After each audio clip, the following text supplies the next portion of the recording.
రాజ్యాంగం కల్పించినటువంటి వ్యక్తి స్వేచ్ఛను హరించే అధికారం ఎవరికి లేదు.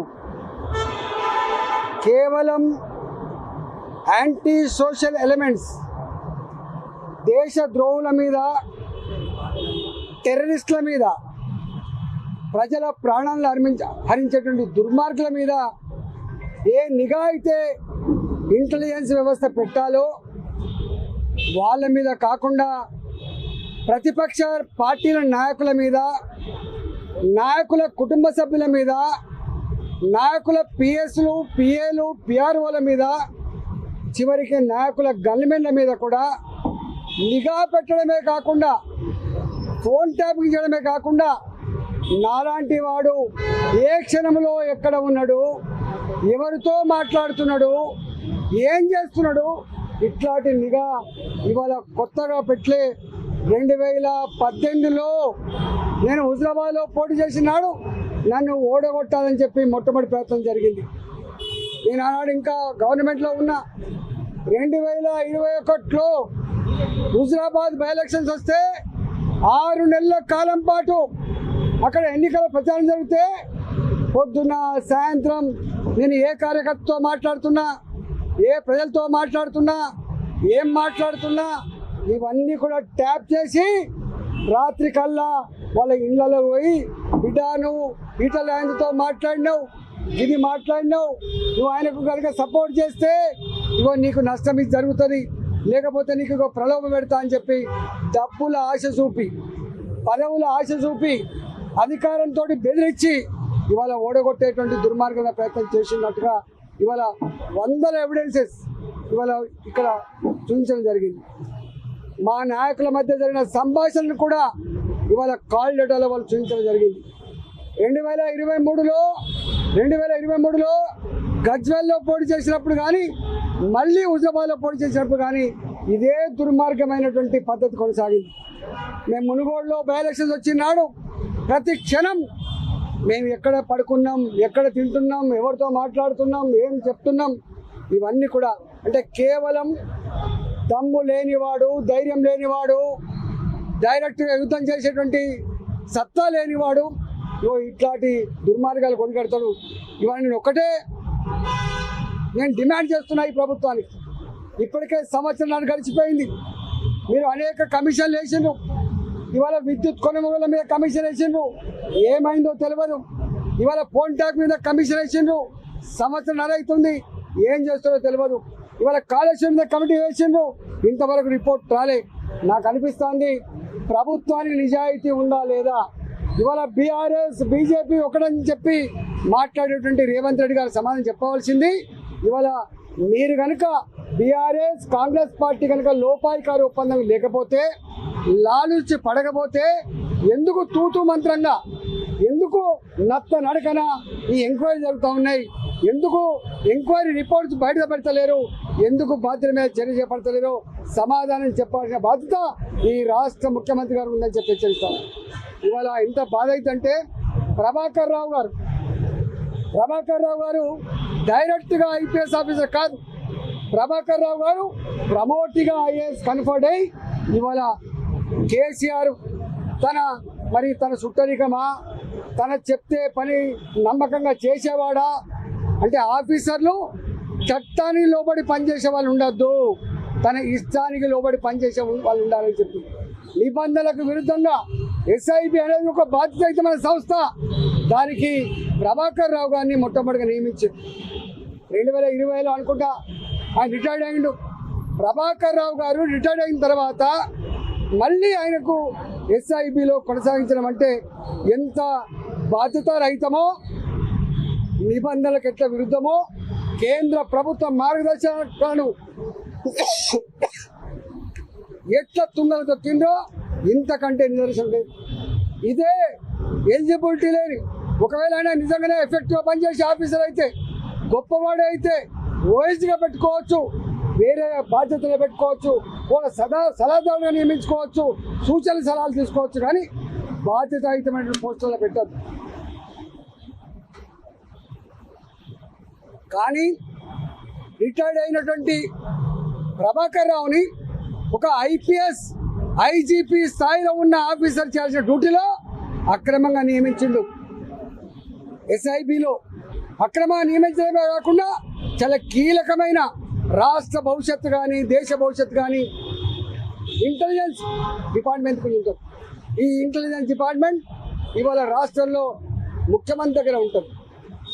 హోంమంత్రిగా ఉన్నప్పటికీ కూడా ఇవాళ లా అండ్ ఆర్డర్ ఈ ఇంటెలిజెన్స్ వ్యవస్థ మొత్తం కేసీఆర్ దగ్గరనే ఉంటుంది, ముఖ్యమంత్రి దగ్గరనే ఉంటుంది. మరి ఆ ఇంటెలిజెన్స్ కూడా ప్రభాకర్ రావు గారినే ఇల్లీగల్గా ఆయనకు ఎలిజిబిలిటీ లేకున్నా కూడా అంత కీలకమైన బాధ్యతలో 9 నెలల పాటు ఇంటెలిజెన్స్కి ఎస్ఐబికి వారు నియామకం కాబట్టి మొన్న వాళ్ళ ఇంటర్వ్యూ చూస్తూ ఉంటే ప్రణీత్ రావు గారు కావచ్చు, భుజంగరావు గారు కావచ్చు, లేదా రాధాకిషన్ రావు గారు కావచ్చు, ఇతరులు ఎవరు చెప్పినా పైన ఉండ మా అధికారుల యొక్క ఆదేశాల మేరకే ఇవన్నీ కూడా చేసినామని చెప్తా ఉన్నారు. అంటే సమాచారాన్ని సేకరించిండ్రు. ఇవాళ సమాచారాన్ని అందించడమే కాకుండా వాళ్ళు ఆదేశిస్తే దాన్ని కాలబెట్టేటువంటి దుర్మార్గాలు కూడా ఉడగట్టమని చెప్తున్నారు. దాన్ని మొత్తం తీసుకుపోయి మురికి కాలంలో వేసినాం, మూసిలో వేసినామని చెప్తా ఉన్నారు. స్వయంగా ప్రభాకర్ రావు గారు చెప్పిన మాట ఏంటంటే, నేను ఆదేశించినటువంటి వాళ్ళ ఫోన్ నంబర్లే కాకుండా ఇవాళ కింద ఉన్న వాళ్ళు ఇంతకుముందు చెప్పిన ప్రణీతిరావు గారు కావచ్చు, భుజంగరావు గారు కావచ్చు, రాధాకిషన్ రావు గారు కావచ్చు, ప్రైవేట్లో ఉన్న శ్రావణ్ కుమార్ రావు గారు కావచ్చు, వీళ్ళందరూ వేరే ఫోన్లను కూడా ట్యాప్ చేసిండ్రు.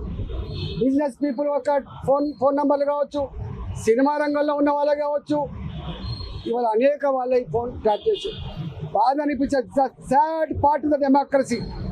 ఒక రాష్ట్రానికి గవర్నర్గా ఉన్న ఇంద్రసేన్ రెడ్డి గారు ఫోన్ ట్యాప్ అయిందంటే ఈ రాష్ట్రంలో ఉన్నటువంటి ప్రజాస్వామ్యాన్ని కాపాడే, ప్రజాస్వామ్యాన్ని అమలు చేసేటువంటి జడ్జిల ఫోన్ ట్యాప్ చేయడం, స్వయంగా మంత్రుల ఫోన్లే ట్యాప్ చేయడం, ఎమ్మెల్యేల ఫోన్ ట్యాప్ చేయడం ఇవాళ ఎంత దుర్మార్గమైందో మనకు అర్థం కావాలి. చివరికి వాళ్ళ డిపార్ట్మెంట్లలో పనిచేసేటువంటి హెచ్ఓడీల ఫోన్ కూడా ట్యాప్ చేయడం, పోలీస్ అధికారుల యొక్క ఫోన్ కూడా ట్యాప్ చేయడం, ఇది ప్రజాస్వామ్యానికి పాతిరడానికి పరాకాష్ట. ఆనాడు 1975 ఇవాళ 50 సంవత్సరాలు అవుతుంది. ఆనాడు వ్యక్తుల స్వేచ్ఛను హరించి ప్రజాస్వామ్యాన్ని చెరబట్టి మొత్తం దేశాన్ని జైలుగా మార్చి ఆనాడు ఇందిరాగాంధీ 1975లో ఎమర్జెన్సీ చట్టాన్ని బట్టి వేల మంది మీద కేసులు పెట్టి వందల మందిని జైలు పాలు చేసి ఇవాళ కొంతమందిని అడ్రస్ లేకుండా సాగొట్టినటువంటి నల్ల చీకటి అధ్యాయాలు మళ్ళీ ఇవాళ ఈ రూపంలో కనబడతా ఉన్నాయి. నేను ఒకటే డిమాండ్ చేస్తా ఉన్నా, ఇవాళ 50 సంవత్సరాలు గడిచింది ఈ దేశంలో, ఎమర్జెన్సీని తీసుకొచ్చి 50 సంవత్సరాలు గడిచింది. ఇవాళ మనం గవర్నర్ల ఫోన్లు, జడ్జిల ఫోన్లు, స్వయంగా మంత్రుల ఫోన్లు, ఎమ్మెల్యేల ఫోన్లు, ఇవాళ బాధ్యతాయుతమైనటువంటి సంఘంలో పేరున్న వాళ్ళ ఫోన్లు ట్యాప్ చేసి వాళ్ళ బలహీనతల మీద దెబ్బ కొట్టి ఇవాళ అనేక రకాల అక్రమాలు, దుర్మార్గాలు జరిగినట్టుగా మనకు అర్థమవుతా ఉంది. కాబట్టి ఈ ఎంక్వైరీ అయితే ఉందో నత్తనడక జరగకుండా దీంట్లో ఎవరు ఆదేశాల మేరకు ప్రభాకర్ రావు గారు ఇలాంటి పని చేసిండు, ఇవాళ కింద ఉన్న అధికారులు ఎవరి ఆదేశాల మేరకు చేసిండ్రు, ఎందుకు కాలబెట్టాల్సి వచ్చింది, ఎందుకు మొత్తం చార్జ్ చేయాల్సి వచ్చింది, ఇవన్నిటి మీద సమగ్రమైన ఎంక్వైరీ జరగాలి. రేపు ప్రజాస్వామ్యం బతుకుండాలంటే, రాజ్యాంగం మీద ప్రజలకు విశ్వాసం కలగాలంటే, ఫండమెంటల్ రైట్స్ ఉండాలంటే తప్పకుండా ఇప్పుడు కనుక చర్య తీసుకుంటేనే ఈ దేశంలో ప్రజాస్వామ్యం వర్ధిల్లుతుంది.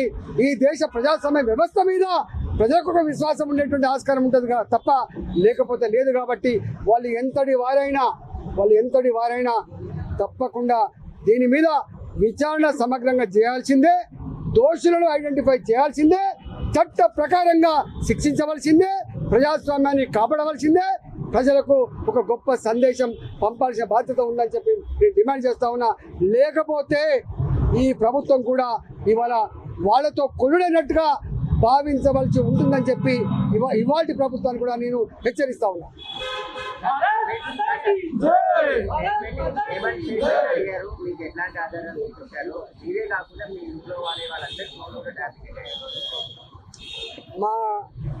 మా వైఫ్, మా భార్య నడిపేటువంటి జమునా హ్యాచరీస్ ఫోన్ నంబర్లు కూడా మొత్తం ట్యాప్ చేసిండు టోటల్గా.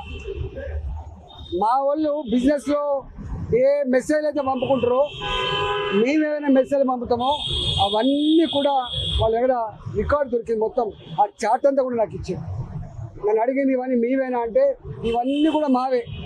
ఇలా మా విక్రమ్ రెడ్డి గారు మా జిల్లా పార్టీ అధ్యక్షుడు, మా గిరివర్ధన్ రెడ్డి గారు మా పార్టీ నాయకులు, మా సతీష్ గారు మా పార్టీ నాయకులు, వేణుగోపాల్ రెడ్డి గారు మా పార్టీ నాయకులు, ఇవాళ మా సాయి గారు, అనేక మంది, కొన్ని వందల మంది. హుజరాబాద్లో 2021లో ప్రతి నిమిషం నిఘా పెట్టినట్టుగా ఇక్కడ రికార్డులు ఉన్నాయి. ఇవన్నీ కరెక్టేనా అని చెప్పి అడిగిండ్రు. ఇవన్నీ కూడా కరెక్టే అని చెప్పొచ్చినాం మేము.